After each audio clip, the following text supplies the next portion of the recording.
मी आज सासूवांना मोलाचा सल्ला देते. तुमचं आणि तुमच्या सुनाचं भांडण होतं आहे ना, तर एक काम करा. सून किचनमध्ये काम करत असेल तेव्हा सासूने तिथे जायचंच नाही. कारण आपण सासूवानी किचनमध्ये प्रवेश केला की सून जे करते ते आपल्याला पसंत येत नाही आणि आपण काहीतरी बोलतो त्यांना, मग त्यांना ते खटकतं.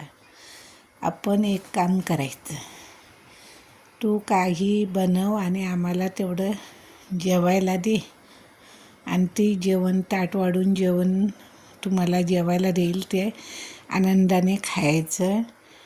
आणि चांगलं झालं तर कौतुक करा, काय बिघडलं तर प्रेमाने सांगा.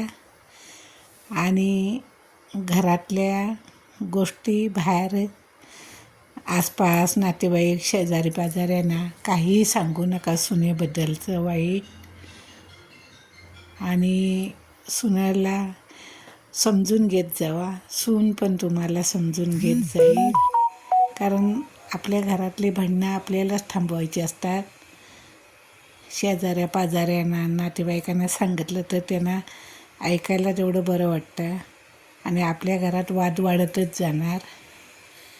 त्याच्यापेक्षा आपणच आपल्या घरातलं आपणच समजून घेऊन आपणच आपल्या घरात थांबवायची ती गोष्ट.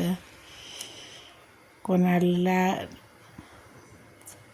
वाईट बरं बोलायचं नसतं. सगळ्या आपल्या लेकी तशा सुना आहेत, त्यांना सांभाळून घ्या. त्यांचं चुकलं तर प्रेमाने सांगा बस. आणि थोडंफार तुम्हाला झेपेल तसं तुम्ही काम पण त्यांना कामाची मदत करा. सगळ्या तुमच्या अपेक्षा त्या पूर्ण करतील ह्या शक्य नाही. त्या पण जॉबला जाणारे असतात, तेव्हा आपला पण हातभार त्यांना लागला पाहिजे. आणि एकमेकीने आपण दोघीजणींनी गळ्यात गळा घालून राहायला पाहिजे. गैरसमज करून घेतले नाहीत पाहिजे.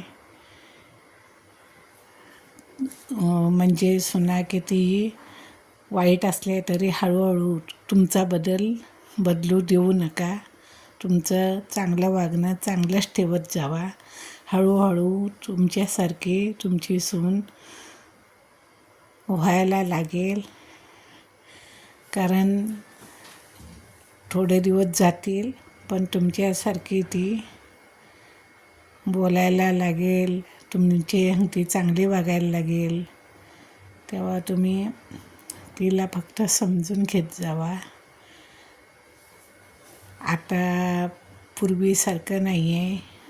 पूर्वी कसं की सासू रोस असायचा, सुना गप ऐकून राहायच्या, त्या घरात राहायच्या. पण आता त्या जॉबला जाणाऱ्या सुना आहेत. सगळी तुमची ए टू झेड कामं त्या करू शकत नाहीत. टप्पटप्प कामं करून त्या जॉबला जाऊ शकतात. राहिलेली कामं सासूआनी थोडीफार करून ठेवायची असतात. आणि किती सुनाचं आपल्याला खटकलं तरी तिला पटकन बोलायचं नसतं, शेजाऱ्यांना सांगायचं नसतं, लेकीबाळींना सांगायचं नसतं. ते आपलं हे आपलंच असतं म्हणून समजून